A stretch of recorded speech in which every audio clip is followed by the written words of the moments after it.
Press the bell icon on YouTube app and never miss an update from Tajalli Productions.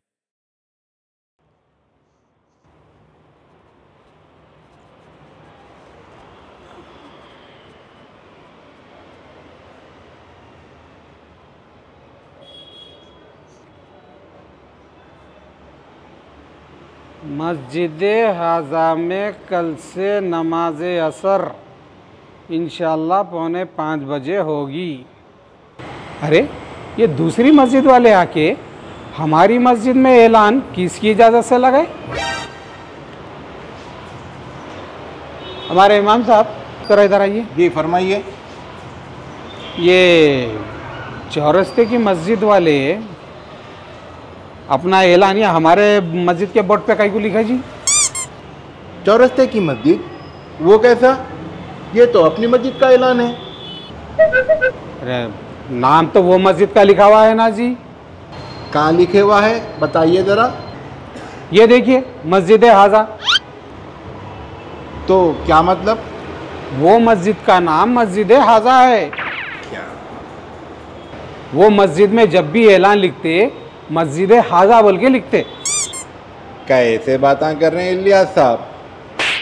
अब क्या बोले वैसा है कि कहीं को क्या हुआ?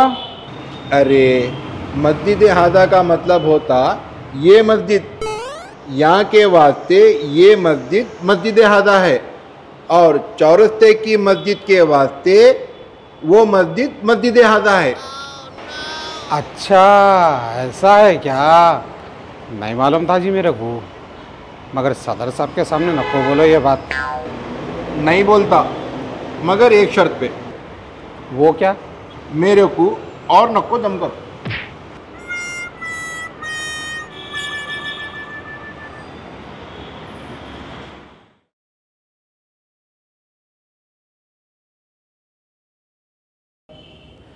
अऊज़ु बिल्लाहि मिनश शैतानिर रजीम बिस्मिल्लाहिर्रहमानिर्रहीम अल्हम्दुलिल्लाहि रब्बिल आलमीन। आज हम उस सूरे का मुताला करेंगे जो सूरा बार बार पढ़े जाने वाला सूरा है, यानी सूरे फातिहा। सबसे पहले कोई मुझे बताए कि हम्द किसे कहते हैं? इसका मतलब तारीफ़ है, शुक्र। आप दोनों का भी जवाब दुरुस्त है। अरबी में सना को तारीफ़ कहते हैं और शुक्र को शुक्र ही कहते हैं, लेकिन हम्द का मतलब शुक्र भी है और तारीफ़ भी। अच्छा, तो जब हम अल्हम्दुलिल्लाह कहते हैं तो इसका मतलब हम साथ ही साथ अल्लाह की तारीफ़ भी करते हैं और उसका शुक्र भी अदा करते हैं। बिल्कुल सही।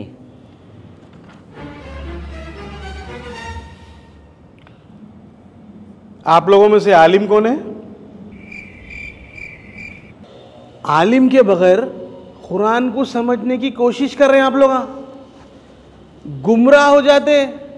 मालूम आप लोगों को? और ये किसकी इजाजत से हो रहा प्रोग्राम? मैं मस्जिद कमेटी का नया मेंबर हूं।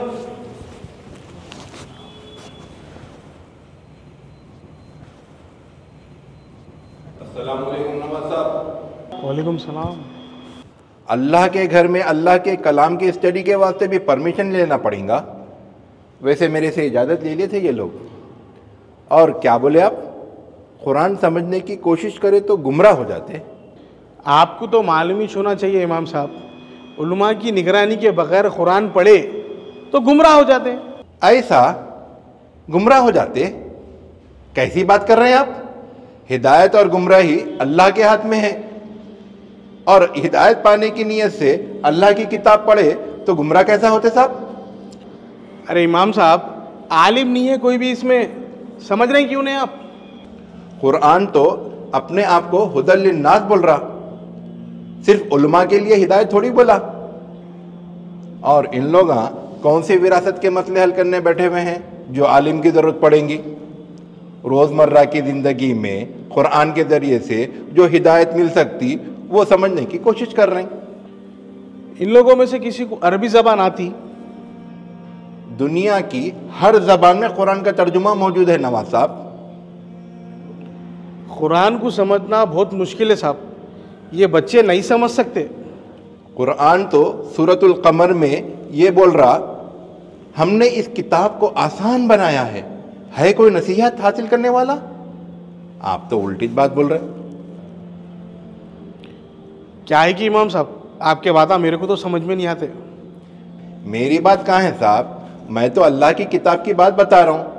नवाज साहब, कुरान के बगैर हमारी नजात मुमकिन नहीं है। नजात, उसकी फिक्र करने की ज़रूरत नहीं है इमाम साहब। हुजूर है ना, हुजूर की शफात मिल गई तो बस इंशाल्लाह नजात भी मिल जाएंगी।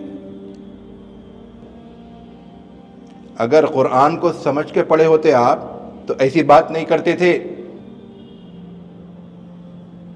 क्या मतलब, हुजूर की शिफात को नहीं मानते आप? शिफात को भी मानता हूँ, शिकायत को भी मानता हूँ। शिकायत? कौन सी शिकायत? सूरे फुरकान में अल्लाह ताला क़यामत का एक सीन बयान करते हुए फरमाते हैं, रसूलुल्लाह सल्लल्लाहु अलैहि वसल्लम अर्ज करेंगे, ऐ रब, बेशक मेरी इस कौम ने कुरान को बिल्कुल ही छोड़ रखा था। ये कुरान में है? पूरी आयत सुनाया ना साहब। क्या है कि साहब, लोग क्या क्या की तर्जुमे कर लेते कुरान के। उत्तच है तो खुद अरबी जबान सीखो, नहीं तो जिसके तर्जुमे पे भी आपको भरोसा है वो पढ़ो, मगर कुरान को समझने की कोशिश करो। अल्लाह ताला कुरान में क्या बताना चाह रहा वो समझो, बाकी अब आपकी मर्जी।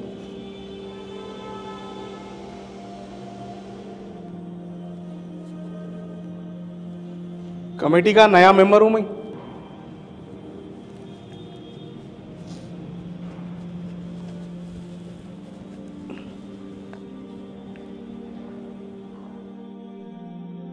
अल्हम्दुलिल्लाह सिर्फ ज़बान से अदा किया हुआ एक वर्ड नहीं है, ये मोमिन की ज़िंदगी का लाइफस्टाइल है।